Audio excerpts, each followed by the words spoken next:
Hello है everybody, उम्मीद है आप सभी अच्छे होंगे। मैं आपका वापस से स्वागत करता हूं नीट पीजी सीरीज में, जहां पर अपन फिजिकल केमिस्ट्री के बारे में स्टार्ट करने वाले हैं। ठीक है, आप सभी मेरे को जानते हैं, मैं हूं आपका अपना अर्पित नेमा फ्रॉम लर्न हब, एक ऐसा फ्री लर्निंग प्लेटफॉर्म जहां पे आप सब पढ़ सकते हो physics, chemistry, maths, biology absolutely for free at learnhub.com।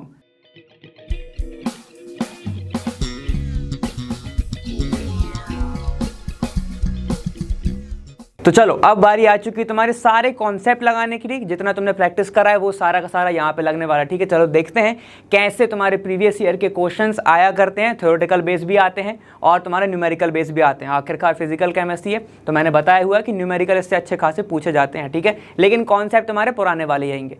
Clear है? तो एक काम करते हैं, तुरंत बिल्कुल आप किसी टाइम वेस्ट करें, अपनी तुम्हारी जो रिविजन कॉपी है वो को भी ओपन करके रखो और अपने कॉन्सेप्ट लगाओ। चलो स्टार्ट करते हैं क्वेश्चन नंबर 1 से।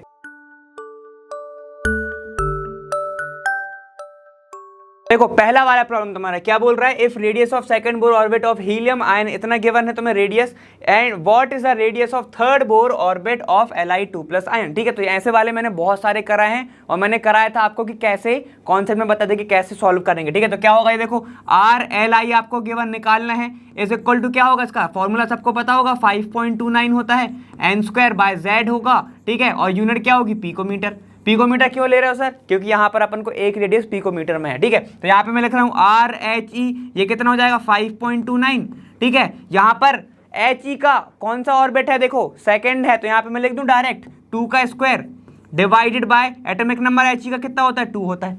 इसको भी थोड़ा ओपन करके लिख रहा हूँ, देखो क्या हो जाएगा, लिथियम के लिए लिखो RLi इज इक्वल टू जाएगा 5.29 इंटू यहाँ पर कौन सा ऑर्बिट हो पूछा है तुमसे, लिथियम का, यहाँ पर पूछा है तुमसे थर्ड ऑर्बिट पूछा है ना, थर्ड ऑर्बिट, ये देखो ये थर्ड ऑर्बिट, तो n की वैल्यू 3 हो गई, तो यहाँ पे हो जाएगा ये 3 का स्क्वायर डिवाइड बाय उसका एटॉमिक नंबर 3, सब पिकोमीटर में है, सब तो पता है। अब क्या करना है, डिवाइड कर दो, यहाँ पे देखो RHE डिवाइडेड बाय RLi। ठीक है, तो कितना हो जाएगा, देखो 5.29 से 5.29 गया, 5.29 से 5.29 गया, क्या बच गया, देखो यहाँ पे हो जाएगा 2 का स्क्वायर डिवाइडेड बाय 2, यहाँ पर 3 का स्क्वायर डिवाइडेड बाय 3। सही लिख रहा हूँ, सही लिख रहा हूँ। ठीक है, अब इसको तो कैलकुलेट कर ही सकते हो, जाएगा कितना हो जाएगा, देखो R, यहाँ पर हीलियम क्या हमको गिवन है, कितना 105.2, तो यहाँ पे RLi, ठीक है, कितना है हमें ये निकालना है। चलो देखो, ये हो जाएगा आपका, यहाँ पे कैलकुलेट कर रहा हूँ 105.8, ये R इसकी वैल्यू। ठीक है, RLi हमको निकालना है।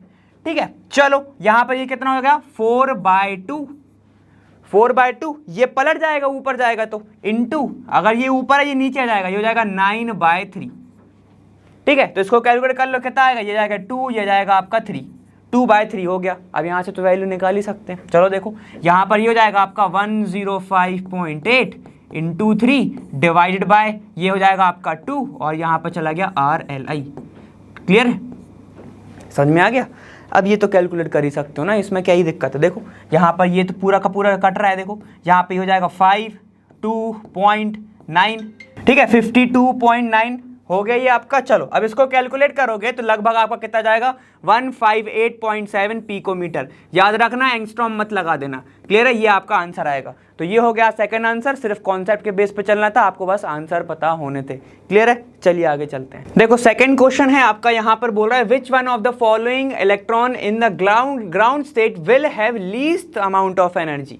ठीक है, ये पूछा है तुमसे। चलो यहाँ पे क्या कहती है, देखो हाइड्रोजन दिया है हमें, 4p ऑर्बिटल ऑफ कार्बन दिया हुआ है, कॉपर गिवन है हमें यहाँ पे 4s ऑर्बिटल। ठीक है, और यहाँ पे सोडियम की बात कर रहा है, कौन सा, आउटर मोस्ट। ठीक है, तो सबसे पहले हमको क्या पता होना चाहिए, फॉर्मूला, ऐसे थोड़ी हो जाएगा। ठीक है, तो क्या हो जाएगा, देखो E इज इक्वल टू कितना होता है, -13.6, यही होगा। ये क्या हो जाएगा, Z²/n², इलेक्ट्रॉन वोल्ट में आएगा। ठीक है, इतना क्लियर हो गया। अब क्या ही करना है, देखो Z² जितना ज़्यादा बड़ा होगा उतनी ही ज़्यादा नेगेटिव वैल्यू आएगी। मानते हो ये बात? तो अब ये बताओ क्या तुम्हें सॉल्व करने की ज़रूरत है? ठीक है, थोड़ा सा बस बता दे रहा हूँ। देखो यहाँ पर Z² आएगा कितना, Z की वैल्यू कितनी आएगी, 1 आएगी। 1 का स्क्वायर करोगे कितना ज़्यादा बड़ा आएगा। ठीक है, और n पूछा है यहाँ पे, देखो n भी 1 आएगा, उसका तो छोटी ही वैल्यू आएगी। ठीक है, ऐसे सॉल्व करा करो। कार्बन का कितना होगा, 6 का स्क्वायर होगा, तो 36 जाएगा। मान लेते हैं थोड़ी बड़ी वैल्यू है। ठीक है, चलो यहाँ पे देखो कॉपर की बात करो, 29 का स्क्वायर आएगा लगभग, इसका एटॉमिक नंबर 29 होता है, ठीक है, तो लगभग इसका स्क्वायर आएगा, ठीक है। उसके बाद करो सोडियम, तो यहाँ पर सोडियम क्या होगा, 11 का स्क्वायर आएगा। सबसे बड़ा स्क्वायर किसका है, इसका है, तो मतलब उतनी ही नेगेटिव वैल्यू आएगी। तो ये कितना आएगा, देखो E इज इक्वल टू -13.6, 29 का स्क्वायर डिवाइडेड बाय, इसको अपन निकाल लेंगे क्या, देखो n की वैल्यू 4 दी गई है, यहाँ पर 4 का स्क्वायर मतलब 16। क्लियर है, तो यहां पर वैल्यू सबसे बड़ी इसकी आएगी क्योंकि 29 का स्क्वायर है, बड़ी डिजिट का स्क्वायर है, और जितनी ज्यादा बड़ी वैल्यू आएगी, नेगेटिव साइन लगा हुआ है मतलब उतनी ही लीस्ट वैल्यू, ठीक है। नेगेटिव साइन लगा हुआ है मतलब जितनी बड़ी होगी, ऊपर से नेगेटिव साइन तो और छोटी वैल्यू हो गई। तो आंसर क्या आंसर आना चाहिए आपका, कॉपर वाला, ठीक है। देखो सॉल्व कर सकते हो तुम, वैल्यू निकाल सकते हो, ठीक है, उसमें कोई दिक्कत नहीं है, लेकिन क्यों करना, आपको पता है कि बड़ी वैल्यू है उसका स्क्वायर बड़ा होता है, ठीक है। थोड़ा सा इतना दिमाग लगाओ, टाइम बचाओ अपना, ठीक है। क्लियर है, चलो आगे चलते हैं। अगर चाहो तो सॉल्व करके देख सकते हो, मैं बता दे रहा हूं यहाँ पे, ठीक है। Z की वैल्यू यहाँ पे 1 आएगी, पहला इलेक्ट्रॉन है तो ये n इज इक्वल टू 1 होगा, ठीक है। कॉपर का पूछा है तो यहाँ पे दिख रहा है 2, तो ये 2 होगा, ठीक है। मतलब ऑर्बिट का नंबर चाहिए ना तुम्हें, तो बस यहाँ पे 4 होगा n की वैल्यू, और यहाँ पर आपको इलेक्ट्रॉन है आउटर मोस्ट शेल में तो 3 होगा क्योंकि 3s में आखिरी जाता है। क्लियर हो गया, चलते हैं आगे।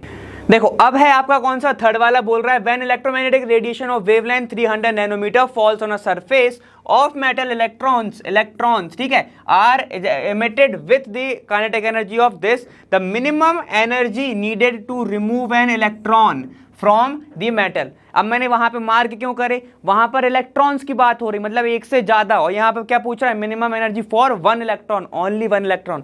तो क्या निकालोगे, इससे आपको क्या समझ में आ रहा है कि एक मेटल की सरफेस है, उसके ऊपर कुछ वेवलेंथ से क्या आ रहा है, यहाँ पे एक लाइट आ रही है जिससे क्या होगा, इलेक्ट्रॉन निकलेगा। मतलब कौन सा इफेक्ट बोल सकता हूँ इसको, फोटो इलेक्ट्रिक बोल सकता हूँ, फोटो इलेक्ट्रिक इफेक्ट बोल सकता हूँ कि नहीं बोल सकता हूँ, ठीक है, बोल सकता हूं ना। तो यहाँ पे उसका फॉर्मूला सबको पता ही होगा, E इज इक्वल टू क्या होता है, E इज इक्वल टू होता है W प्लस काइनेटिक एनर्जी, और W यहाँ पे क्या लेते हैं, h म्यू नॉट लेते हैं, काइनेटिक एनर्जी हमको गिवन है। यहाँ पर देखो, यहाँ पर इलेक्ट्रॉन्स के लिए गिवन है, तो एक एटम कितने अंदर इलेक्ट्रॉन होंगे, 6.022 होंगे, ठीक है। तो यहाँ पर सिर्फ सिंगल इलेक्ट्रॉन अगर निकालना है, ठीक है, तो 1 इलेक्ट्रॉन कितना होगा, वो हो जाएगा आपके पास 1.68 इंटू 10 की पावर 5 डिवाइडेड बाय 6.022 इंटू 10 की पावर 23, यही होगा, सही कर रहा हूं, ठीक है। अगर बहुत सारे इलेक्ट्रॉन है तो उनकी एनर्जी इतनी है, तो एक इलेक्ट्रॉन की कितनी होगी, डिवाइड कर दो एवोगाड्रो नंबर से, ठीक है। तो और यहाँ पे देखो E कितना है आपके पास, यहाँ पर हमको क्या चाहिए, E निकालना पड़ेगा ना, तो E की वैल्यू क्या होती है, h c बाय लैम्डा, ठीक है, इज इक्वल टू W कितना होगा, h म्यू नॉट, ठीक है, प्लस यहाँ पर काइनेटिक एनर्जी कितना हो जाएगा, ये हो जाएगा आपका 1.68 इंटू 10 की पावर 5 डिवाइड बाय 6.022 इंटू 10 की पावर 23, यही होगा, ठीक है। बस एस सी वाई लैम्डा तो सबको ही पता होता है भाई, देखो यहाँ पे लिख देंगे अपन 6.6 इंटू 10 की पावर -34 इंटू 3 इंटू 10 की पावर 8 डिवाइडेड बाय कितना वेवलेंथ है, देखो यहाँ पर वेवलेंथ गिवन है क्या, बिल्कुल गिवन है, ठीक है। तो 300, तो ये हो जाएगा 300 इंटू 10 की पावर -9, ठीक है। 9 ऊपर जाएगा प्लस हो जाएगा, 8 के साथ कितना होगा 17, तो यहाँ पे क्या जाएगा 10 की पावर -7, इसको कैलकुलेट कर ही सकते हैं, ठीक है। तो यहाँ पर क्या उतना हो जाएगा, ये 3 से ये 3 गया, ये 3 से ये 3 गया, ये हो गया आपका 10 की पावर कितना 17, और ये 2 जीरो ऊपर है, ठीक है। इसको कैलकुलेट कर ही लेंगे, और इसको सब वैल्यू को पूरा इधर लेके आओ, कितना हो जाएगा 1.68 इंटू 10 की पावर 5 डिवाइडेड बाय 6.022 इंटू 10 की पावर 23, इसको कट करोगे तो कितना आएगा, यहाँ पे नीचे आएगा 10 की पावर 18, ऊपर चला जाएगा तो -18 हो जाएगा, ठीक है। पूरी वैल्यू ये रही आपकी, ये माइनस हो जाएगा, क्यों, यहाँ पे प्लस में था, हमें चाहिए क्या है, ये निकालना है ना, हमें बस W निकालना है हमें, ठीक है। तो बस यहाँ से निकाल सकते हैं अपन, तो इसको पूरा कैलकुलेट करोगे लगभग तुम, ठीक है, क्योंकि बड़ी बड़ी यूनिट है तो जो आंसर आएगा वो बड़ी यूनिट में ही आएगा, ध्यान रखना, ठीक है। तो इसको कैलकुलेट करने मत बैठ जाना उधर, जो बड़ी यूनिट है लगा दो यहाँ पे, क्या देखो ये 6 है, ये 4 है, यहाँ पे 5 है, तो ये तीनों तो नहीं होने वाले, आंसर क्या होगा आपका 3.84 इंटू 10 की पावर -19।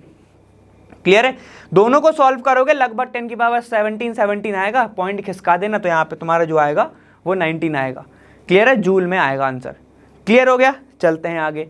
देखो नेक्स्ट क्वेश्चन है आपका यहाँ पे फोर्थ वाला, बोल रहा है particular station of All India Radio AIR, ठीक है यार। चलो देखो, New Delhi broadcast on frequency 1368 kilohertz, ठीक है। The wavelength of electromagnetic radiation emitted by transmitter is, अब यहाँ पर जो वेवलेंथ है इलेक्ट्रोमैग्नेटिक रेडिएशन जो ट्रांसमीटर इमिट कर रहा होगा वो कितनी होगी, तो बहुत ईजी है, हम सबको पता है mu frequency is equal to क्या होता है, c बाय लैम्डा, ठीक है, velocity of light upon wavelength. Clear है। तो हमको क्या चाहिए, देखो हमारे पास फ्रीक्वेंसी गिवन है, फ्रीक्वेंसी हमारे पास गिवन है, ठीक है। वेवलेंथ हमारे पास है क्या, नहीं, वेवलेंथ हमको क्या करना है, फाइंड करना है, वेवलेंथ ही तो हमको फाइंड करना है, और बाकी ये तो हमें पता ही होता है। चलो वैल्यूज को पुट करेंगे, लैम्डा इज इक्वल टू क्या हो जाएगा, देखो ये हो जाएगा c बाय म्यू, मतलब 3 × 10 की पावर 8 डिवाइडेड बाय, ये किलो हर्ट्ज में है, ध्यान देना, 1368, ये किस में है, किलो हर्ट्ज में है, तो क्या करेंगे, इंटू 10 की पावर 3 से कर दो, ये क्या हो जाएगा, हर्ट्ज में हो जाएगा। बाकी तो इसको कैलकुलेट कर ही सकते हो, ये 5 टाइम और इसको पूरा कैलकुलेट हो ही जाएगा, ठीक है। तो लैम्डा इज इक्वल टू कितना आ जाएगा, ये लगभग आएगा 219.3 मीटर्स। तो ये देखो ये हो जाएगा आपका 219.3 मीटर्स, ये आपका आंसर आ जाएगा। क्लियर है, ये आपका आंसर जाएगा। कितना इजी था, सिर्फ पता क्या होना था, एकदम बेसिक सा फॉर्मूला, एकदम ही बेसिक क्वेश्चन था ये। क्लियर है। चलो तो आंसर है आपका थर्ड वाला, आंसर इज थर्ड, ठीक है। ये क्या है आपका 219.3 मीटर्स। कितना इजी है यार, तुम लोगों को अगर कॉन्सेप्ट पता है तो सभी इजी लगेगा। चलते हैं आगे, देखो क्वेश्चन नंबर 5 यहाँ पर दिया हुआ है, the number of proton, neutron and electron in यहाँ पे 171 LU रिस्पेक्टिव आर। देखो तो क्या देखो, गिवन है 175 LU और यहाँ पर है 71, ये है, ठीक है। तो सबसे पहले देख लो, जितने ये होंगे एटॉमिक नंबर होगा, ठीक है, मतलब जितना Z होगा उतने प्रोटॉन होंगे उतने इलेक्ट्रॉन होंगे, ठीक है। तो एक काम करो, मत निकालो कुछ, क्या देखेंगे, रिस्पेक्टिवली लिखा है ना, ठीक है। तो पहले क्या आना चाहिए, प्रोटॉन आना चाहिए, फिर आना चाहिए न्यूट्रॉन, फिर आना चाहिए आपका इलेक्ट्रॉन। तो ये तो 71 है, ये भी 71 है। अगर ऐसे लिखा है पहला वाला और तीसरा वाला 71 आंसर लगाओ तुरंत। देखो क्या है, 71 इधर लिखा है, हटा दो 71, और यहाँ पर लिखा है, देखो ये दूसरे नंबर पे, यहाँ पे भी 71 नहीं है, चलो ये भी हटा दो, तो ये 71 है, ये 71 है, और देखो अगर कैलकुलेट करना है तो 175 - 71 कितना जाएगा, न्यूट्रॉन, तो यहाँ पे लगा दो, आंसर क्या जाएगा, फोर्थ वाला। पिछले क्वेश्चन में हमने 10 की पावर से आंसर निकाल लिया था, इस क्वेश्चन में हमने रिस्पेक्टिवली से निकाल लिया, ठीक है। तो थोड़ा सा तो लॉजिक भी लगाओ ना, थोड़ा सा इजी। चलो क्लियर है, चलो आगे चलते हैं। देखो सिक्स्थ वाला, अब यहाँ पर सिक्स्थ वाला आपका क्या है, यहाँ पर ये बोल रहा है the number of angular nodes and radial nodes in 3s, ठीक है। तो यहाँ पे क्या पूछा तुमसे, एंगुलर नोड्स, ठीक है, और यहाँ पर पूछा है आपसे रेडियल नोड्स, ठीक है। तो कैसे निकालता है, फॉर्मूला क्या होता है, एंगुलर नोड का फॉर्मूला होता है सिर्फ L, और रेडियल नोड का होता है n - L - 1, ठीक है, समझ में आ गया। अब बोला है 3s, ठीक है, मतलब 3s दिया है अगर, तो मतलब n की वैल्यू क्या हो जाएगी, ध्यान से देखना, n इज इक्वल टू हो गया 3, L is equal to s के लिए क्या होता है, 0 होता है। सारे फॉर्मूले पुट करो, आंसर लेके आओ, ठीक है। तो फिर से एक बार ट्रिक लगा के देख लेते हैं। L क्या है, देखो अगर रिस्पेक्टिवली दिया है ना, तो सबसे पहले क्या पूछा है, एंगुलर, तो अगर 0 आपको पहले दिख रहा है तो आंसर लगाओ, आगे बढ़ो, ठीक है। ये देखो 0 यहाँ पर भी है और यहाँ पर भी है, तो भाई अब तो हमें निकालना ही पड़ेगा, ठीक है। तो ये वाले ऑप्शन हमारे गए, ठीक है, अब हमें निकालना पड़ेगा, तो पुट कर लेंगे ना, फॉर्मूला तो हमें आता ही है। चलो देखो, अगर रेडियल नोड्स में पुट करूँ तो n इज इक्वल टू 3 है, -0 है, -1 है, तो क्या हो जाएगा, देखो 3 - 1 मतलब कितना हो गया, 2 हो गया, तो 1 की जगह पे 2 देख लो। तो ये वाला ऑप्शन आपका गया, आंसर आ गया ए वाला, मतलब आंसर जो है आपका वो है 1, ठीक है, समझ में आ गया, 0 और 2, मतलब यहां पर एंगुलर नोड्स हैं 0 और रेडियल नोड्स हैं 2। क्लियर, समझ में आ गया। चलिए आगे चलते हैं। देखो अब है आपका next question, 5d 4p 5f and 6p orbital are arrange in order of decreasing energy, the correct option is, ठीक है। तो इसको अपन अफवाहू ने एक हमारा क्या दिया, फॉर्मूला दिया था, उससे निकाल सकते हो, ठीक है। क्या हो जाएगा, देखो अफवाहू प्रिंसिपल, एपी लिख रहा हूं, उन्होंने क्या दिया था, n+l रूल, ठीक है। जितना ज्यादा ये आएगा उतना ज्यादा उसकी एनर्जी अच्छी होगी, ठीक है। तो बस सीधा पुट करके देख लेते। तो L क्या है आपका, देखो L है, S के लिए L कितना होता है 0, P के लिए कितना होता है 1, D के लिए कितना होता है 2, F के लिए कितना होता है 3, इतना बस याद रखना है, ठीक है, चलो देखो तो पहले वाले के लिए 4d के लिए, 4d के लिए कितना हो जाएगा, देखो n की वैल्यू तो 4 है और d की l की वैल्यू कितनी होती है 2, तो ये हो जाएगा 6। ठीक है, चलो 5p के लिए देख लो, 5p के लिए कितना होगा 5 प्लस p की वैल्यू कितनी होती है 1, तो ये हो जाएगा 6। ठीक है, यहाँ पे देखो 5f है, 5f तो ये हो जाएगा 5 प्लस f की वैल्यू कितनी होती है 3, तो यहाँ पे हो जाएगा 8। ठीक है, फिर आ जाओ 6p मतलब 6 प्लस p की वैल्यू कितनी होती है 1, तो यहाँ पे कितना हो जाएगा 7, यही होगा। ठीक है, p के लिए इतना होता है, तो सबसे ज्यादा एनर्जी किस में दिख रही है आपको, देखो 5f में। ठीक है, तो सबसे पहले क्या आएगा 5f आएगा, तो यहाँ पे 2 ऑप्शन तो खुल गए आपके पास, ये दोनों कट गए। ठीक है, 5f आएगा, उसके बाद आएगा 6p, फिर 6p दोनों में भी सेम है। चलो देखो 5f हो गया, 6p हो गया, फिर दोनों में सेम है, दोनों में 6 है, लेकिन एनर्जी किसकी ज़्यादा होती है बेटा, 5p की ज़्यादा होती है। एनर्जी किसकी ज़्यादा होती है, 5p की ज़्यादा होती है, किससे, इससे। ठीक है, तो 5p आना चाहिए, फिर 4d आना चाहिए। देखो यहाँ पे क्या है, 5p है, फिर है 4d, तो आंसर कौन सा होगा आपका, पहला सेकंड वाला। तो जो आंसर होगा वो होगा आपका सेकंड। क्लियर है, समझ में आ गया, तो इस प्रिंसिपल से चल सकते हो तो समझ में आ ही जाएगा, पूरा ही क्लियर हो जाएगा। समझ में आ गया, चलते हैं आगे।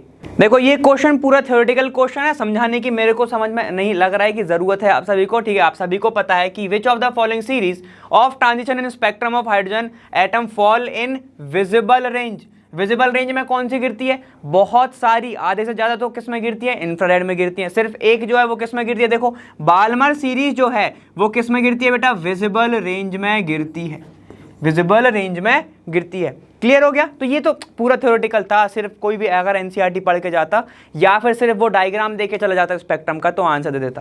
क्लियर है, चलते हैं आगे। चलो क्वेश्चन नंबर 9। अब यहाँ पे देखो क्या बोला तुम्हारा, angular orbital having 3 angular nodes and 3 total nodes is. ठीक है, तो कौन सा ऑर्बिटल होगा जिसके पास 3 एंगुलर होंगे और 3 टोटल नोड है, मतलब टोटल नोड कितने, तो अपन उसको ऐसे निकालेंगे, total nodes is equal to क्या होता है जरा बताएंगे। यहां पर होता है वो रेडियल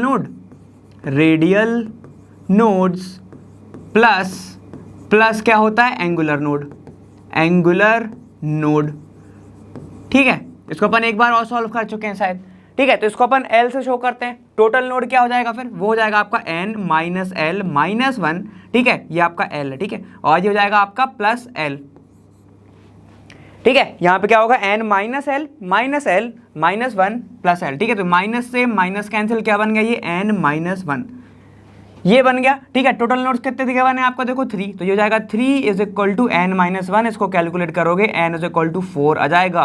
तो यहाँ पर कौन सा ऑर्बिटल आ रहा है, 4th वाला आ रहा है। तो जहाँ पर जो भी 4 वाला ऑप्शन दिख रहा है टिक करेंगे, आगे बढ़ेंगे। ठीक है, कौन सा है, देखो यहाँ पे 4f। ठीक है, बाकी 5p नहीं होगा, 3d नहीं होगा, 6d नहीं होगा। ठीक है, क्लियर हो गया। चलें, ये था आपका 9th क्वेश्चन, काफी ज्यादा इजी था। क्या पता होना चाहिए, सिर्फ देखो यहाँ से आपको सिर्फ ये पता होना था, टोटल नोड्स इक्वल टू होता है, यहाँ पे मैं लिख दे रहा हूँ n माइनस L माइनस 1, यहाँ पर ये क्या है प्लस L। ठीक है, ये आप मैंने ऐसे लिख दिया यहाँ पे, तो आप चाहें तो ऐसे लिख लो। ठीक है, यहाँ पे मैं लिख दे रहा हूँ TN मतलब टोटल नोड्स। क्लियर है, चलो अब नेक्स्ट क्वेश्चन पर जल्दी से चलते हैं। देखिए 10th क्वेश्चन यहाँ पर 2018 में पूछा गया था। The incorrect statement among the following is total orbital angular momentum of an electron in s orbital is equal to 0। देखो क्या बोल रहा है फिर से, टोटल ऑर्बिटल, ठीक है, angular momentum of an electron s orbital is equal to 0। ठीक है, तो ये बात तो सही है। ठीक है, यहां पर ये बात सही है। चलो आगे जाओ। N orbital is designated by 3 quantum number while an electron is an atom designated by 4 quantum numbers. ठीक है, तो ये बात तो सही है, हमने अभी देख के आए बहुत सारे, क्या मैग्नेटिक होता है, स्पिन होता है, एजिमुथल होता है, प्रिंसिपल होता है। ठीक है, ये सारे के सारे क्या हैं, ये 4 होते हैं और इसके लिए 3 होते हैं। क्लियर है, चलिए आ गया ये।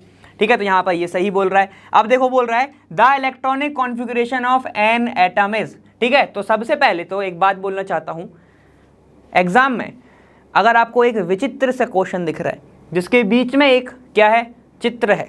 ठीक है, विचित्र के बीच में अगर चित्र है तो आपकी नज़र तो यहीं जाएगी, और नज़र जाएगी तो सबसे पहले आपको एक चीज़ देखेगा कि यहाँ पर जो इलेक्ट्रॉन है ये उल्टा भरा हुआ है, एंटी क्लॉकवाइज है। ये क्या है, ये एंटी क्लॉकवाइज है इसका स्पिन। तो यहाँ पे एक बात बताओ, हम इलेक्ट्रॉन की फिलिंग कैसे करते हैं, क्लॉकवाइज डायरेक्शन में। यहाँ पर कैसी दिख रही है, एंटी क्लॉकवाइज। तो गलत क्या है, गलत है कि नहीं, तो सीधा सीधा दिख रहा है आपको। देखो नीचे आने की जरूरत ही नहीं थी, जो दिख रहा है वो सबसे पहले नजर किस पे पड़ेगी बेटा, इस पे ही पड़ेगी। मेरे को पता है पड़ेगी ही पड़ेगी, क्योंकि अजीब सा दिख रहा है। क्लियर है? तो यहाँ पर ये वाला स्टेटमेंट जो है वो क्या है, गलत है। क्यों? इलेक्ट्रॉनिक कॉन्फ़िगरेशन में सबसे पहले ये जो है ये सीधा होना चाहिए था। ये क्या होना चाहिए था? सीधा होना चाहिए था। क्लियर है? चलो अब देखो, the value of m for d is 0। ठीक है, तो हमें आंसर तो मिल ही चुका है। यहाँ पर ये सारे के सारे स्टेटमेंट होंगे आपके सही वाले, और गलत होगा आपका थर्ड वाला। थर्ड वाले ऑप्शन ही क्यों गलत हो रहे हैं? ठीक है, चलिए ठीक है, इसका बाद में अपन बातें करेंगे। देखते हैं अब देखो 11th क्वेश्चन तुम्हारा कौन सा, यहाँ पे बोल रहा है in hydrogen atom what is the de Broglie wavelength of an electron in a second Bohr orbit. ठीक है, अब यहाँ पर तुम्हें वेवलेंथ बताना है, वो भी डी ब्रोगली वेवलेंथ। अब यहाँ ध्यान दो, दो तरीके हैं, या तो तुम ऐसे निकाल लो lambda is equal to h/p। ठीक है, लेकिन यहाँ पे तुम्हें मोमेंटम लगेगा।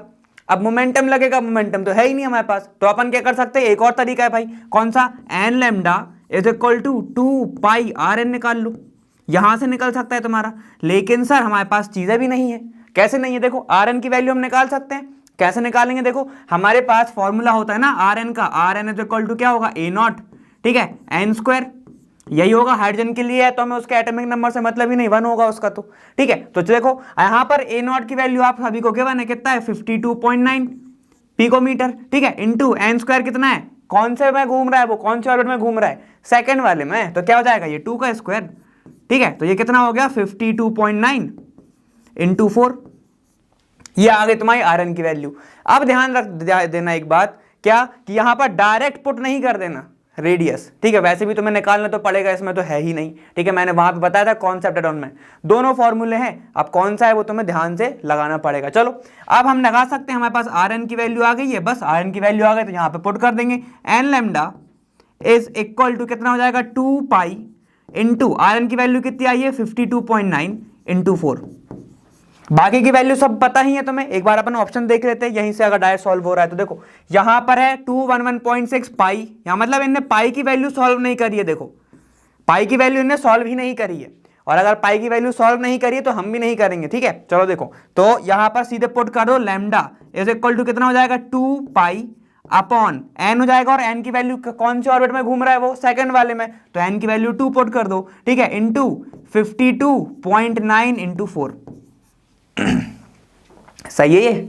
ठीक है, सही चल रहा है अभी तक। चलो देखो, ये 2 से 2 कैंसिल, बच गया। अब इसको कैलकुलेट तो कर ही सकते हो, इसको कैलकुलेट करोगे तो लगभग तुम्हारा कितना आएगा, ये देखो ये 6, ये 3, 8 और ये हो गया 1, ये पॉइंट हो गया तुम्हारा ये 21। ठीक है, तो 21 पॉइंट मतलब इतना आ रहा है, 211.6 कुछ आ रहा है। ठीक है, और पाई तो इसके साथ है ही, समझ में आ गया? इसको तो कैलकुलेट कर ही सकते हो डायरेक्ट। पाई इन्होंने भी कैलकुलेट नहीं करा था तो हम भी नहीं ही करेंगे, टाइम वेस्ट कौन करेगा। ठीक है, चलो देखो, तो आंसर कौन सा होगा तुम्हारा, 211.6। 211.6, तो यहाँ पे क्या है, 21.6, नहीं ये नहीं होगा। 52.9 इसने क्या लिखा है, डायरेक्ट यही लिख दिया। ठीक है, तो ये भी नहीं होगा। ये कब होता, जब आप बता सकते हो 52.9 कब हो सकता था, जब यहां पर पहले ऑर्बिट में घूम रहा होता तो 1 का स्क्वायर होता, और 1 का स्क्वायर अगर होता तो सिर्फ कितनी वैल्यू जाती है, 52.9। ठीक है, और ये कितना है, 105.8, तो ये तो है ही नहीं, हमारा आंसर है फर्स्ट वाला। ठीक है, तो आंसर लिख लेते हैं, आंसर है आपका ए। क्लियर, 211.6 पाई। क्लियर है? क्या करना था, सिर्फ एक जगह फंस सकते हो तुम, कहां पर, ये वाला लगाओगे, ये वाला लगाओगे। ठीक है, क्योंकि अगर तुम पढ़ के गए हो दोनों फॉर्मूले तो तुम ये वाला लगाओगे। क्यों? क्योंकि यहां से इजी है ना निकालना, यहां से तुम्हें मोमेंटम से जाना पड़ेगा। ठीक है, और बहुत लंबी कैलकुलेशन भी हो सकती है, फिर तुम्हें 6.6 इंटू 10⁻34 रखना पड़ेगा, तो वहां पे फंस जाओगे। ठीक है, तो बस आपको ये याद रखना है, आर एन की वैल्यू निकालने के लिए आपको फॉर्मूला याद होना चाहिए। फॉर्मूला याद नहीं भी है तो ये देख लो ना भाई, ए इज इक्वल टू 0 दिया है वो, और जब वो 0 दिया है तो अब बाकी का फॉर्मूला तो मैं n² तो लगाना था। क्लियर है? और हाइड्रोजन की बात कर रहा है तो Z की दिक्कत ही नहीं, 1 हो गया। चलते हैं आगे। अब देखो नेक्स्ट क्वेश्चन है तुम्हारा, यहाँ पर बोल रहा है 12th क्वेश्चन 2017 में आया हुआ है। ये बोल रहा है मोनोक्रोमेटिक, ठीक है, infrared range finder of power, कितना है पावर, देखो पावर दी गई है आपको 1 मेगावाट। ठीक है, अब emit photons with a wavelength 1000 nanometre in 0.1 second. तो ध्यान से देखेंगे क्या लिखा है यहाँ पे, 0.1 सेकेंड। ठीक है, और 0.1 सेकंड में आपका आंसर इतना आया हुआ है। चलो अपन को निकालना क्या है, एक बार देख लेते हैं वापस से। फोटोन है, वेवलेंथ आपको दी गई है, the number of photon emitted in, इतना निकालना है, नंबर निकालना है। तो कैसे निकालेंगे, देखो सबसे पहले तो एनर्जी वाली इक्वेशन लगेगी, E इज इक्वल टू क्या होता है, एच म्यू। एच को मैं लिख सकता हूँ C बाय लैम्डा। ठीक है, एच C बाय लैम्डा लिख सकता हूँ इसको मैं। ठीक है। अब मैं क्योंकि नंबर्स की बात हो रही है तो मैं इसको ऐसे क्या लिखूंगा, इनटू एन कर सकता हूं कि कितने नंबर ऑफ फोटोन निकले होंगे। ठीक है, एनर्जी हमको दी गई है क्या, नहीं दी गई है। ठीक है, नहीं दी गई है, क्या है, पावर है। और हम सबको पता है कि पावर, ठीक है, पावर कितना दिया हुआ है, देखो 1 मेगावाट, मतलब कितना होगा 10 की पावर -3 जूल इन 1 सेकेंड होगा ये, इन 1 सेकेंड। लेकिन 1 सेकेंड तो दिया ही नहीं है, हमें 0.1 दिया हुआ है, तो क्या हो जाएगा ये हो जाएगा 10 की पावर -4 जूल इन 0.1 सेकेंड, 0.1 सेकेंड। क्लियर हो गया। अब एनर्जी भी आ गया हमारे पास, तो एनर्जी की वैल्यू पुट करेंगे, क्या हो जाएगा, देखो ये हो जाएगा 10 की पावर -4 इज इक्वल टू, ये हो जाएगा एच की वैल्यू कितनी होती है 6.6 इंटू 10 की पावर -34। ठीक है, शायद गिवन भी होगी, देखो ये गिवन है। ठीक, सी की वैल्यू कितनी होती है सबको पता है, यहाँ पर भी गिवन है 3 इंटू 10 की पावर 8। क्लियर हो गया। चलो हमारे पास ये हो गया, ये हो गया, हमें एन निकालना है, तो एन मैंने जैसे का तैसा रख दिया, डिवाइडेड बाय यहाँ पर लैम्डा कितना है, देखो यहाँ पर 1000 नैनोमीटर, तो मैं इसको लिख सकता हूँ 1000 इंटू 10 की पावर -9 मीटर। कन्वर्ट तो करना पड़ेगा ना। ठीक है, इतना क्लियर हो गया। चलो देखो ये कितना हो जाएगा, 9 और 8 17 हो गया, 9 और 8 17 हो गया, मतलब इसको ऊपर लेके जाओगे तो 17 हो जाएगा। ठीक है, और 34 और -17 करोगे तो कितना आएगा, -17। ठीक है, तो ये हो जाएगा आपके पास लगभग 6.6 इंटू 10 की पावर -17 डिवाइडेड बाय इंटू 3 हो जाएगा, बस इंटू 3 हो जाएगा, डिवाइड तो 1 ही है, तो उससे ही करना। क्लियर है, इतना क्लियर हो गया। और डिवाइड यहाँ पर सिर्फ अपन ने इसको कैलकुलेट किया था, तो ये हो जाएगा 10 की पावर 3 नीचे है। ठीक, पूरा कैलकुलेट कर लोगे तो तुम इतना तो पूरा कैलकुलेशन ही है। ठीक है, इसको पूरा कैलकुलेट कर लोगे तो लगभग जो आपका आंसर आएगा वो आएगा 5 इंटू 10 की पावर 14, ये आएगा आपका आंसर।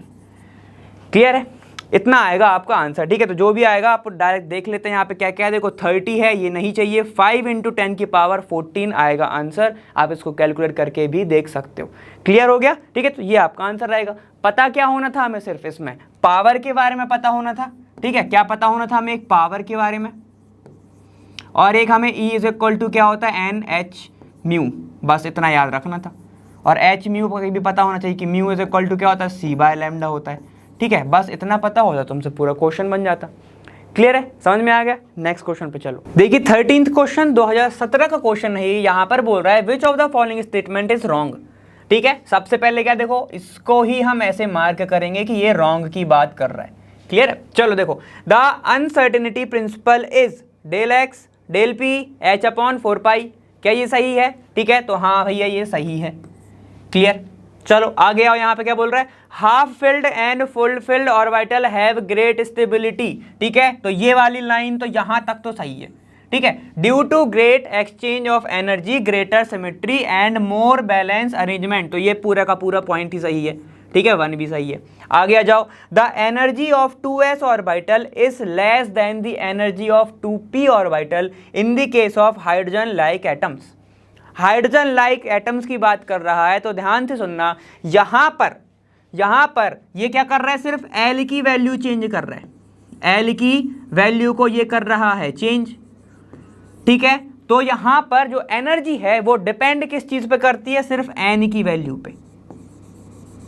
अगर नंबर ऑफ ऑर्बिट अलग अलग हो रहे हैं तो एनर्जी अलग अलग हो सकती है, लेकिन ऑर्बिटल की बात कर रहा है, मतलब यहाँ पे क्या L की बात कर रहा है, तो वो अलग अलग नहीं होते। ठीक है, तो यहाँ पर ये वाला स्टेटमेंट गलत साबित होता है। चलो आगे आओ, de Broglie wavelength is given by this. ठीक है, m है आपका मास ऑफ पार्टिकल और v है ग्रुप वेलोसिटी ऑफ पार्टिकल, तो ये वाला भी सही है।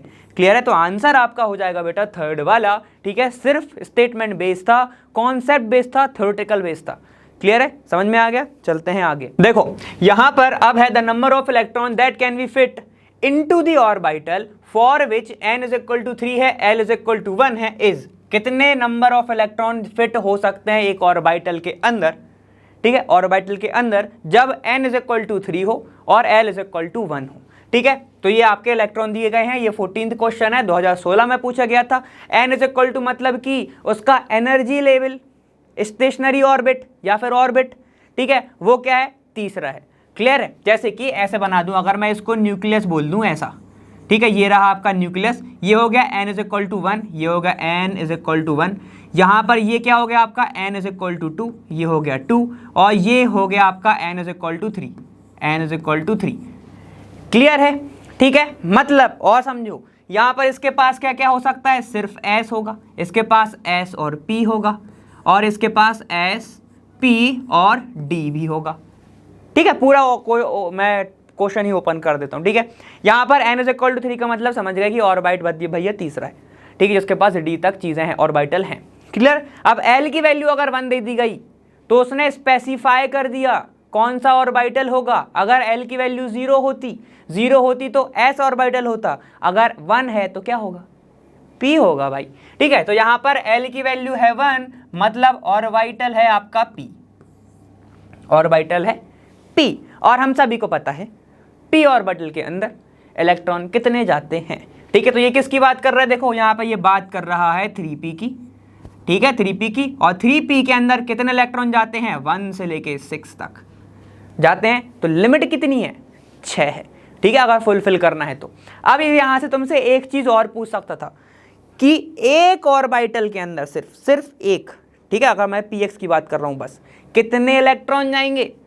ठीक है, फंसा देता है कभी कभी वो, कितने इलेक्ट्रॉन जाएंगे, तो सिर्फ 2 इलेक्ट्रॉन जाएंगे। मतलब क्या है मेरा बोलने का, देखो यहाँ पे जैसे कि ये है, ये रहा p ऑर्बिटल आपका, देखो ये 2 और ये आपका तीसरा। क्लियर है? तो ये पूछ रहा था कि इस ऑर्बिटल के अंदर, एक ऑर्बिटल के अंदर कितने जाएंगे सिर्फ, तो कितने जाएंगे बेटा, 2 जाएंगे बस, लिमिट 2 ही होती है। क्लियर है? तो यहाँ पर इसने ऐसे कोई स्पेसिफाई नहीं किया, इसलिए इसका आंसर क्या होगा बेटा, 6 इलेक्ट्रॉन जाते हैं p के अंदर।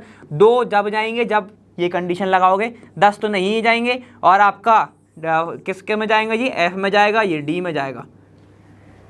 अगर आप सुनो, ये आंसर कब कब होते, l की वैल्यू 0 होगी तो 2 आंसर होगा, 1 होगी तो आपका 4 आंसर, कितना 6 आंसर होगा।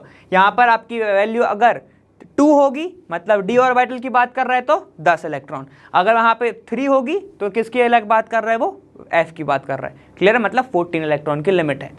क्लियर है? समझ में आ गया? तो बस आपको ऐसे आंसर करने, ऐसे क्वेश्चन करने, कितना इजी हो रहा है। ठीक है, समझ में तो सभी आ रहा होगा क्योंकि पूरे कॉन्सेप्चुअल बेस है। क्लियर? चलिए आगे, चलिए 15th क्वेश्चन 2016 में आया हुआ, यहाँ पर बोल रहा है which of the following pairs of d orbital will have electron density along with the axis. ठीक है, अलोंग द एक्सिस, यहाँ पर क्या पूछ रहा है, जैसे कि आपकी ये मान लो एक्सिस है, ठीक है, तो इसके अलोंग में कौन सा, किसकी इलेक्ट्रॉन डेंसिटी सेम होगी। ठीक है, अलोंग द एक्सिस, देखो क्या क्या है यहाँ पे, d ऑर्बिटल की बात चल रही है, dz² dxz। देखो कुछ भी समझ लो, एक चीज बता रहा हूं, अगर कोई 2 ऑर्बिटल अलग अलग दिख रहे हैं तुम्हें, xz, ठीक है, xz अलग दिख रहा है, या फिर yz दिख रहा है, या फिर तुम्हें xz, वो क्या दिख रहा है तुम्हें, yx दिख रहा है। ठीक है, तो इसका मतलब क्या है कि वो 2 उसके बीच में है। ठीक है, जैसे ऐसा है, ऐसा प्रेजेंट है, क्या है, देखो एक ये एक्सिस हो गई, ठीक है, और एक ये एक्सिस हो गई, इन दोनों के बीच में है, इन दोनों के क्या है, वो बीच में है। तो यहाँ पे इलेक्ट्रॉन डेंसिटी क्या होगी, इलेक्ट्रॉन डेंसिटी या तो यहाँ होगी या तो यहाँ होगी। अलोंग विद द एक्सिस है क्या, नहीं है। ठीक है, ये वाली अलोंग विद द एक्सिस है क्या, देखो यहाँ पर क्या, इलेक्ट्रॉन डेंसिटी बिल्कुल एक्सिस के अलोंग है, ये देखो दिख रहा है, बिल्कुल उसके अलोंग है, मतलब उसके साथ साथ जा रही है। ठीक है, तो जब भी दिख जाए तुम्हें zx xy तो वो नहीं होगा। ठीक है, चलिए यहाँ पे पेयर्स की बात चल रही है, मतलब दोनों में होना चाहिए, दोनों में होना चाहिए। ठीक है, तो यहाँ पर xz दिख गया तो ये हटा दो, यहाँ पर yz है और xz है तो ये हटा दो। ठीक है, यहाँ पर देखो क्या दिख रहा है, dz² और dx² y², यहाँ पर क्या देखो xy है तो ये हटा दो, तो आपका आंसर डायरेक्ट तुम्हारा क्या बन रहा है, देखो 3 वाला बन रहा है। ठीक है, यहाँ पर क्या है, x² और x² माइनस y², मतलब क्या होगा, ऐसा ही होगा, x² और ये तुम्हारा y²। ठीक है, अलोंग दी एक्सिस है ये वाली, अलोंग दी एक्सिस है ये वाली। ठीक है, z में क्या होगा, वो पूरा एक ऑर्बिटल उसके अंदर ही घुस रहा होगा z² में। क्लियर है, समझ में आ गया। अब x, ये किसका एग्जाम्पल हो सकता है आपका, xy का हो सकता है, xz का हो सकता है, तो ये वाले जो एग्जाम्पल है ये किसके होंगे, आपके इनके। क्लियर है, समझ में आ गया मैंने क्या बोला, अलोंग विद द एक्सिस मतलब कि जहां आपका इलेक्ट्रॉन है, जहां आपका इलेक्ट्रॉन है उसी डायरेक्शन में, या फिर उसी एक्सिस, मतलब जो एक्सिस जा रही है वो उसी के डायरेक्शन में जा रही हो, अलोंग विथ। क्लियर है, और ध्यान से सुनो, एक काम करा करो, सबसे पहले तो बहुत अच्छे से क्वेश्चन पढ़ा पा रहा हो। क्या लिखा है, पेयर्स, पेयर्स लिखा है, मतलब दोनों के दोनों ही किस में होने चाहिए, एक्सिस में होने चाहिए, जो इलेक्ट्रॉन है वो एक्सिस में होने चाहिए। क्लियर है, समझ में आ गया। और अगर एक्सिस में एक नहीं है तो हटा दो ऑप्शन, क्लियर है? तो आंसर क्या हो जाएगा आपका? थर्ड वाला। चलिए आगे चलते हैं, ये 15 था, आगे देखेंगे। चलो देखो क्वेश्चन नंबर यहाँ पर 16 और आया भी है 2016 में, ठीक है, 2016 में ये क्वेश्चन आया हुआ। यहाँ पर बोल रहा है 2 electron occupying the same orbital are distinguished by, ठीक है, थोड़ा सा कॉन्सेप्ट लगा लूँ, थोड़ा थ्योरेटिकल नॉलेज भी लगा लूँ, ठीक है, प्रैक्टिकल तो है ही है लेकिन थोड़ा सा थ्योरेटिकल भी लगा लूँ जो अपन ने पढ़ा हुआ है। देखो क्या बोल रहा है कि यहाँ पर 2 इलेक्ट्रॉन है, एक ही ऑर्बिटल में जा रहे हैं, एक ही ऑर्बिटल में जा रहे हैं, ठीक है। तो देखो क्या होगा, ये रहे आपके 2 इलेक्ट्रॉन, ये रहा एक ऑर्बिटल, ठीक है, ये रहा, ऐसे जाएगा। क्लियर है? तो देखो क्या हो सकता है, मैग्नेटिक क्वांटम नंबर अलग अलग हो सकते हैं क्या? सेम हो सकते हैं, हो सकते हैं, ठीक है। एजीमुथल क्वांटम नंबर सेम हो सकते हैं। क्या स्पिन क्वांटम नंबर सेम होगा? क्या स्पिन क्वांटम नंबर सेम होगा? बिल्कुल नहीं होगा। क्यों नहीं होगा? क्योंकि अगर एक जा रहा है क्लॉकवाइज, ठीक है, अगर एक जा रहा है क्लॉकवाइज तो एक जाता है बेटा एंटी क्लॉकवाइज, स्टेबिलिटी बढ़ती है इससे, ऐसे होता है। तो डिस्टिंग्विश कैसे कर सकते हो? स्पिन क्वांटम नंबर से। क्लियर है? ठीक है, तो यही बोलता हूँ, थोड़ा सा कॉन्सेप्ट लगाओ। क्लियर है? देखो कितना इजी है यार, तो बस ऐसे करो। चलो देखो यहाँ पे थर्ड वाला ऑप्शन लगाएंगे और हम आगे बढ़े। तो देखो बेटा ये आपका पूरा सीधा सीधा क्वेश्चन यहाँ पे क्या आ गया, देखो the electronic configuration of EU GD and यहाँ पर क्या है TB। तो ये सारे के सारे एटॉमिक नंबर दिया हुआ है, ये सबको ही पता होगा कि क्या होता है, ठीक है। तो यहाँ पर जो आपका आंसर होगा वो कौन सा होने वाला है? देखो यहाँ पर याद रखना कि EU के लिए क्या होता है, 4f7 6s2 होता है, फिर होता है 4f7 5d1 होता है, फिर 6s2 होता है, ठीक है। तो याद रखना जो 5s7 है ये अपना क्या करता है, हाफ फिल्ड करता है, ये अपने आप को हाफ फिल्ड करता है, तभी स्टेबल हो जाता है, ठीक है। फिर यहाँ पे जाओ, फिर क्या आएगा आपका 4f9 6s2, ठीक है। तो ये आता है इसका एटॉमिक कॉन्फ़िगरेशन, ठीक है। क्लियर ही होगा सभी को, तो ये चीज़ तो आप सबको ही पता होगी, ठीक है, समझ में आ गया। सिर्फ अफवाह प्रिंसिपल के एनर्जी लेवल अगर आपको पता है तो ये तो आप सीधे सीधे ही निकाल लोगे। तो आंसर कौन सा होगा बेटा? आपका आंसर होगा थर्ड वाला, जो आंसर है वो है थर्ड, ठीक है, समझ में आ गया। सिर्फ जो कंफ्यूजन होती है वो यहाँ पे होती है, देखो दोनों के दोनों क्या है, यहाँ पर हाफ फील्ड पे बैठे हुए हैं, ठीक है, इसलिए होता है ऐसा। समझ में आ गया? चल चलते हैं आगे। देखो अब तुम्हारा नेक्स्ट क्वेश्चन कौन सा, 18th क्वेश्चन जो बोल रहा है which is the correct order of increasing energy of the listed orbitals in the atom of titanium, ठीक है। टाइटेनियम के अंदर इंक्रीजिंग ऑर्डर में बताया, ठीक है। तो ये अपन ने कॉन्सेप्ट एडर में पढ़ा हुआ है कि इंक्रीजिंग एनर्जी अफवाह प्रिंसिपल बताया हुआ है मैंने। क्या देखो क्या होता है, N+L रूल से जमाना है इस बात सबको तुम्हें, ठीक है। जिसकी भी ज़्यादा एनर्जी आएगी वो लास्ट में आएगा, इंक्रीजिंग में लिखा है, ठीक है। तो क्या होगा, पहले छोटा फिर बड़ा वाला आएगा, ठीक है। चलो देखो अपन यहाँ पे क्या लिखा हुआ है, आपके पास क्या क्या है, देखो 3s है, 3p है, 3d है, 4s है, 3s 4s 3p 3d, ठीक है। तो एक काम करते हैं, जितना लिखा हुआ है कॉमन है सबको निकाल के लिख लेते हैं। एक उसने लिखा है 3s, ठीक है, एक उसने लिखा है 3p, फिर एक लिखा है उसने 4s और उसने लिखा हुआ है 3d, ठीक है, ये लिखा हुआ है। तो एक काम करो, एनर्जी निकाल लेते हैं सबकी। एनर्जी कैसे निकालोगे, देखो n क्या होगा, ये जो लिखे हुए हैं ये क्या है, n है, ये जो लिखे हुए हैं ये सारी की सारी वैल्यू किसकी है बेटा, n की है, ये रही n की वैल्यू, और ये जो रहेंगे आपके s p s और ये क्या है आपके l है, ठीक है। हम सबको पता है l की वैल्यू क्या होती है, फॉर s के लिए l की वैल्यू होगी 0, ठीक है, ये होगा आपका s, l की वैल्यू 1 होगी मतलब होगा p, l की वैल्यू मतलब 2 होगी मतलब होगा d, l की वैल्यू अगर 3 होगी तो वो क्या होगा आपका f होगा, ठीक है। f की तो कहीं बात ही नहीं है। चलो निकाल के देख लेते हैं, जहां पर क्या हो जाएगा 3s के लिए, फॉर 3s के लिए क्या होगा, 3 + 0 मतलब 3 आ गया, ठीक है। चलो और आगे आओ, फिर 3p के लिए बात कर लेते हैं, 3p दिया हुआ है, 3p की यहाँ पे वैल्यू क्या हो जाएगी, n प्लस मतलब 3 + 1, ठीक है, 3 + 1 यही है। यहाँ पे l की वैल्यू क्या है, इसके फॉर्म में लिख रहा है, n + l के फॉर्म में, ठीक है, 3 है n और l क्या है p, ठीक है, समझ में आ गया। चलो मतलब 1, तो ये कितना हो गया, 4 हो गया। चलो देखो तो ये हो गया 3, ये हो गया 4। चलो अपन आगे चलते हैं, 3d निकाल के देखते हैं। 3d कितना हो जाएगा, ये हो जाएगा आपके पास 3 प्लस d की वैल्यू कितनी है, देखो यहाँ पे 2, तो ये यहाँ पे रख दो, ये हो जाएगा 5। और आ जाओ आगे, फिर है आपके पास एक दिया हुआ है 4s, 4s क्या हो जाएगा, ये हो जाएगा 4 + 0, s की वैल्यू क्या होती है l के लिए 0 होती है, तो यहाँ पे अपन रख देंगे 4। तो आपके पास क्या क्या आ गया, देखो यहाँ पर सबसे कम वैल्यू किसकी है, 3s की, ठीक है। उसके बाद किसके, देखो ये दोनों की सेम है, तो इसको मैं पहले लिख रहा हूँ 3p 4s, ऐसे लिख रहा हूँ, और फिर मैं लिखूंगा 5, यहाँ पे क्या लिखूंगा 3d, ऐसा, ठीक है। ये इसको लिखा, तो सबसे कम वैल्यू किसकी है, इसकी है, फिर इन दोनों की इक्वल है, फिर इसकी है। अब देखो मैंने क्या बताया था, एक चीज मैंने वहां पर बताया था कॉन्सेप्ट एडर में कि जो एनर्जी है जो एनर्जी है वो बेटा डायरेक्टली प्रोपोर्शनल होती है नंबर ऑफ शेल के। ये बताया था मैंने, याद है कि नहीं याद है? ठीक है, तो अगर किसकी एनर्जी ज़्यादा होगी? जिसका नंबर ऑफ शेल बड़ा होगा। समझ में आ गया? किसकी एनर्जी ज़्यादा होगी? जिसके नंबर ऑफ सेल बड़ा होगा। तो यहाँ पे जब ऑर्डर जमाओ किसको कैसे आएगा? 3s, उसके बाद उससे ज़्यादा किसकी होगी? 3p की, उससे ज़्यादा अब किसकी होगी? 4s की। क्यों? क्योंकि ऑर्बिटल जो है मतलब यहाँ पे नंबर ऑफ शेल इसकी बड़ी है 4 की, 3 से बड़ा होता है ना 4, और फिर उसके बाद क्या है आपका 3d आ जाएगा। बस, तो ये होगा आपका ऑर्डर। ठीक है, तो आपको देखना है 3s 3p, फिर आपको देखना है 4s और 3d, ये दिख जाएगा, आंसर लगाएंगे। चलो देखो 3s 4s बीच में नहीं आएगा, इसको हटा दो। ठीक है, 4s तो पहले आएगा नहीं, इसको हटा दो। ठीक है, 3s 3p 3d 4s, तो यहाँ पर देखो 3d पहले लिखा हुआ है लेकिन अपना बाद में आया है, तो इसको हटा दो। बच क्या आपका? ये वाला बच गया। क्या है? देखो 3s 3p 4s 3d। ठीक है, 3s 3p 4s 3d। Clear हो गया? ठीक है, तो on the basis of energy level आपको निकालना है। ठीक है, तो कौन कौन से लॉ लग गए अपने, बस मैं वो बता देता हूं आपको एक बार। तो देखो यहां पर सबसे पहले अपन ने लिखाया n प्लस एल रूल। इसके बेसिस पर हमने क्या देखा? एनर्जी निकाली। इसके बेसिस पर हमने एनर्जी को निकाला।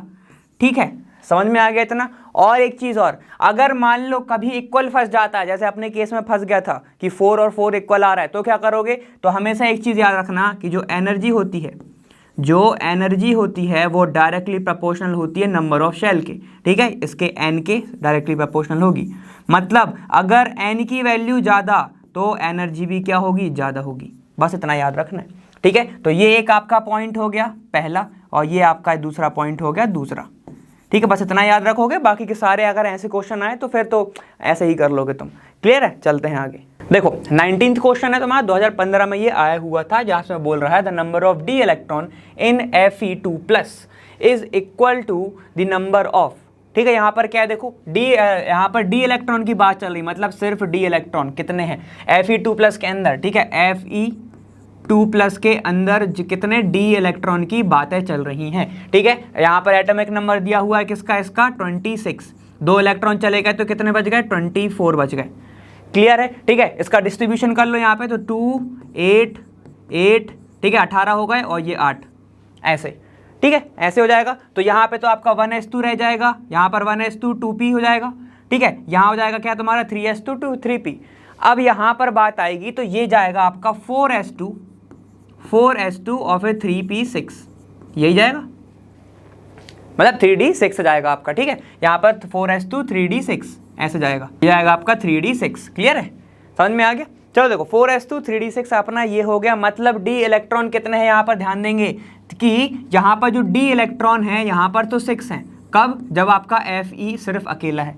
अब जब इसमें से 2 इलेक्ट्रॉन उड़ गए, चले गए, टाटा बाय बाय, तो देखो यहाँ पे क्या है? यहाँ पर बच गया क्या? ये है Fe2+ का, और ये है नॉर्मल ग्राउंड स्टेट Fe का। 2+ इलेक्ट्रॉन 2 चले गए, कौन देगा? s orbital. निकाल दो 2 इलेक्ट्रॉन, क्या बचे? देखो यहाँ पर बच जाएगा आपका 4s0 और 3d6। मतलब कि डी इलेक्ट्रॉन के डी ऑर्बिटल में कितने इलेक्ट्रॉन हैं? Fe2+ के डी ऑर्बिटल में 6 इलेक्ट्रॉन्स हैं। 6 इलेक्ट्रॉन्स हैं भाई। क्लियर है? समझ गए? चलिए अब क्वेश्चन क्या पूछ रहा है, ये तो हमने क्वेश्चन सॉल्व कर लिया। देख लेते हैं कि यहाँ पर the number of d electron in Fe2+ is not equal to the number of. ठीक है, ये 6 इलेक्ट्रॉन इक्वल नहीं होने चाहिए इन सब में से। चलो अब अपन ऑप्शन को ओपन करते हैं। यहाँ पर है s इलेक्ट्रॉन इन Mg, मतलब मैग्नीशियम के s इलेक्ट्रॉन के बराबर नहीं होने चाहिए आपके 6 इलेक्ट्रॉन। ठीक है, तो चलो देख लेते हैं। मैग्नीशियम ये लिख दिया, एटॉमिक नंबर नहीं पता तो उनने आपके ऊपर रहम करा और 12 लिख दिया। देखो Z = 12। क्लियर है? s इलेक्ट्रॉन की बात है तो कैसे डिस्ट्रीब्यूट करोगे इसको? 2 8 2। ठीक है, पहले क्या जाएगा आपका 1s2, मतलब 2 इलेक्ट्रॉन। ठीक है, इसमें भी क्या जाएगा 2s2 2p6, तो मतलब 2 इलेक्ट्रॉन s के, और ये क्या जाएगा आपका 3s2, मतलब 2 इलेक्ट्रॉन। कितने हो गए? देखो टोटल 6 इलेक्ट्रॉन। मतलब कि यहाँ के मैग्नीशियम के s इलेक्ट्रॉन के इक्वल है आपका कौन सा? Fe2+ का d इलेक्ट्रॉन। ठीक है, इसमें भी 6 है, इसमें भी 6 है, तो 6 6 इक्वल हो गए। चलो देखो, तो ये है आपका इक्वल वाला, तो पहला वाले को मैं ऐसे राइट कर देता हूं ऐसे। क्लियर है। चलो अब है आपका p ऑर्बिटल, तो चलो p electron in chlorine, p electron in chlorine. ठीक है, तो अब थोड़ा सा दिमाग लगाओ, कैसे क्लोरीन का p इलेक्ट्रॉन, समझ पा रहे हो मतलब कैसे जाएगा, जैसे कि 2 8 और 7 17 होता है ना इसका नंबर, देखो लिखा भी हुआ है। ठीक है, तो ये अपन सॉल्व कर रहे हैं सेकंड वाला। ठीक है, तो यहाँ पे 2 8 7 होता है, गिन लो जरा। यहाँ पर देखो इसके पास क्या है, इसके पास होगा 1s2, फिर जाएगा ये 2s2 2p6, 2s2 2p6। ठीक है, तो यहाँ पे लिख देता हूँ मैं 2s2 2p6। अब यहाँ पर देखो, इधर आओ, ये देखो यहाँ पर ये क्या जाएगा 1s2, मतलब 1s2 लिख रहा हूँ, 3s2 जाएगा। कितने बच गए, 5 बच गए सर, 7 में से 2 तो आपने भर दिया एस में, 5 बच गए, तो 5 किस में जाएंगे बेटा, p ऑर्बिटल में। ठीक है, तो ये किस में जाएंगे 3p5, 3p5। ठीक है, तो देखो कितने होगा, ये होगा 7।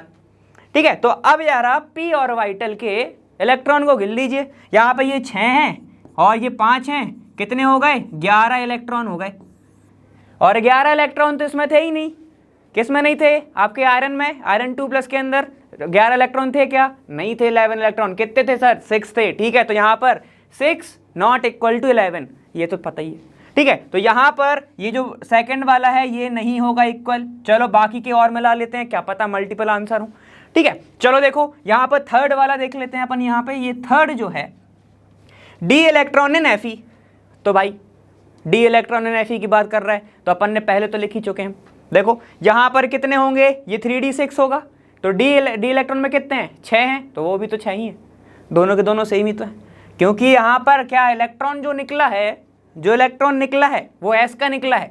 ठीक है, डी का नहीं निकला, और अगर डी का नहीं निकला तो जैसे के तैसे रह गए। ठीक है, तो यहाँ पर मैं लिखने की जरूरत नहीं है, मैं यहीं पर टिक कर देता हूँ ऐसे। ठीक है, तो आयरन के अंदर भी क्या होता है, 3d6 होता है। ठीक है, और 3d6 बेटा 6 इलेक्ट्रॉन ही है, ये 6 इलेक्ट्रॉन है। क्लियर, चलो आ जाओ चौथा वाला देख लेते हैं। फोर्थ वाला बोल रहा है पैरा इलेक्ट्रॉन बोल रहा था मैं, p और इलेक्ट्रॉन, मतलब p electron in neon. Neon, चलो इसको बनाने की जरूरत तो नहीं है वैसे, लेकिन फिर बता देता हूँ। नियॉन मतलब 10 electron, 10 atomic number. Clear, electron total 10, तो 2 4 तो चले जाएंगे किसके अंदर, s में, और बचे कितने फिर 6 बच गए। ठीक है, करके दिखा देते हैं। चलो देखो यहाँ पर ये नियॉन है, नियॉन का एटॉमिक नंबर 10, तो कैसे बांटूंगा मैं 2 और 8 में। ठीक है, तो ये क्या जाएगा, देखो ये पूरे के पूरे s में चले गए 2 वाले, और ये किस में चले गए, देखो 2s2 में चले गए और 2p6 में चले गए। और ये किसकी बात कर रहे हैं, p की। p के पास कितने इलेक्ट्रॉन है टोटल, पूरे उसमें एक ही तो p है सर। ठीक है, तो कितने हो गए 6 इलेक्ट्रॉन, तो 6 electron is equal to 6 electron. Clear है, समझ में आ गया। ठीक है, तो ये आपके आंसर हो गए। ठीक है, तो मैं यहाँ पर लिख देता हूँ, ये देखो कि मैग्नीशियम इज इक्वल टू क्या था आपका, आयरन इज इक्वल टू आपका क्या था, नियॉन इज इक्वल टू आपका है Fe2+। ये ऐसे आपको बस बताने के लिए देगी, ये सारे के सारे इक्वल हैं। ठीक है, और इसमें भी टू दिस पूरा स्पेसिफिक करना है, तो ऐसे लिखना कि s इलेक्ट्रॉन ऑफ मैग्नीशियम। ठीक है, और आयरन का कौन सा, देखो आयरन का d इलेक्ट्रॉन ऑफ आयरन, और नियॉन का है आपका कौन सा, p electron of iron, p electron of neon equal है Fe2+ इलेक्ट्रॉन के d इलेक्ट्रॉन के बराबर। ठीक है, चलो समझ में आ गया। अब देखो क्या नॉट इक्वल है, यहाँ पर p electron of chlorine not equal है Fe2+ के। बस मतलब ये लिखने की जरूरत नहीं, बस मैं बता रहा हूँ ऐसे, अपन ने जो समरी करी है ना वो एक इकट्ठा बता दिया। क्लियर है, ठीक है, आपको बस पता होना चाहिए, ये लिखने की कोई ज़रूरत नहीं है वैसे, बस बता दिया आपको। ठीक है, तो आंसर क्या होगा आपका, देखो आंसर आपका ये भी इक्वल है, ये भी इक्वल है और ये भी इक्वल है, तो आंसर क्या होगा सेकंड वाला। तो बस यहाँ पे अपन ऐसे ऐसे ऐसे यहाँ पे हम इसको क्या करेंगे, स्टार मार्क लगाएंगे और आगे बढ़ जाएंगे। देखो 2015 में इतना ईजी क्वेश्चन आया था। क्लियर है, घबराने की बात नहीं बेटा। ठीक है, इन्हीं क्वेश्चन से आपको कॉन्फिडेंस और गेन होगा कि यार बहुत ईजी है, हम भी कर लेंगे, और सही में कर लोगे, मैं खुद बोल रहा हूँ सही में कर लोगे। ठीक है, तो देखो ऐसे आ रहे हैं, अगर आपने हवा बना लिया किसी भी चीज़ का, किसी भी चीज़ का मैं बोल रहा हूँ, हवा मतलब कि आपने कोई बड़ा चढ़ा के मान के देख लिया कि ये मेरे से नहीं होगा, तो मान के चलिए नहीं होगा फिर। ठीक है, इसलिए बोलता हूँ सोचने से होता है, सभी बोलते हैं वैसे तो। ठीक है, तो बस करते रहो, होगा। क्लियर है? आगे चलो। चलो देखो नेक्स्ट क्वेश्चन तुम्हारा जो 2015 में आया हुआ है वो है the angular momentum of electron in d orbital is equal to. Angular momentum की बात है, ठीक है, तो MVR या फिर आपको वही निकालना है, म्यू निकालना है, ठीक है। तो वो कैसे निकलता है, देखो वो होता है आपका फॉर्मूला L, ठीक है, L+1 यही होता है, ठीक है। तो डी ऑर्बिटल की बात चल रही है, डी में क्या वैल्यू हो जाएगी आपकी, 2 वैल्यू हो जाएगी। क्लियर है? ठीक है, पूरा का पूरा ये अंडर रूट है तो क्या हो जाएगा, देखो यहाँ पर ये हो जाएगा आपका 2+1 मतलब 3 हो गया, और ये अंडर रूट हो जाएगा 6, ठीक है, अंडर रूट 6 हो जाएगा। अब याद रखना वो बात कि h/2π तो साथ में चलता ही है, ठीक है। इसका जो फॉर्मूला होता है वो h/2π तो होता भी है, ठीक है। लेकिन इनसे तुमसे क्या पूछा, देखो यहाँ पर ऐसा है ये, ठीक है, ये ऐसा है, ऐसा। क्लियर है? तो तुमसे ये पूछा गया है। अब यहाँ पर क्या होगा, क्योंकि h/2π है ये कैंसिल आउट हो जाएगा, लास्ट में जो आपका आएगा वो क्या आएगा, √6h, √6h आएगा, ठीक है। तो अब बस आपको फॉर्मूला अपन ने लगाया, अपना आंसर आया तो आपने टिक करके आगे बढ़ गए हम, ठीक है। तो ये आया था तुम्हारा क्वेश्चन 2015 में आया था, पूरा का पूरा फॉर्मूला बेस्ड है, पूरा का पूरा फॉर्मूला ही बेस्ड है ये। क्लियर है? ठीक है, तो बस आपको ऐसे करना था, लिखना चाहो तो लिख सकते हो। क्लियर? चलिए, तो इसी के साथ हमने सारे के सारे अपने जो PYQ हैं वो खत्म कर चुके हैं, और देखा आपने कि कितने थोड़े अच्छे खासे इजी वाले क्वेश्चन आते हैं, ठीक है। तो सिर्फ आपको क्या करना है, कॉन्सेप्ट एड ऑन को अच्छे से एक बार वापस से जाके देख लो। जिसने अगर नोट्स नहीं बनाया तो नोट्स बना लो, क्योंकि उससे बहुत अच्छे से क्वेश्चन आएंगे ही आएंगे आपके, ठीक है। समझ में आ गया? और यहाँ पे याद रखना, बोर्ड्स को बिल्कुल मत छोड़ के जाना, बोर्ड्स को छोड़ दिया तो समझ लेना कि आपका आधा चैप्टर चला गया। समझ रहे हो? तो बस ठीक है, इसी के साथ हम मिलेंगे अब नेक्स्ट वाले वीडियो में, और मैं मिलूंगा वहां लर्न फ्री है पर बेस्ट जहां।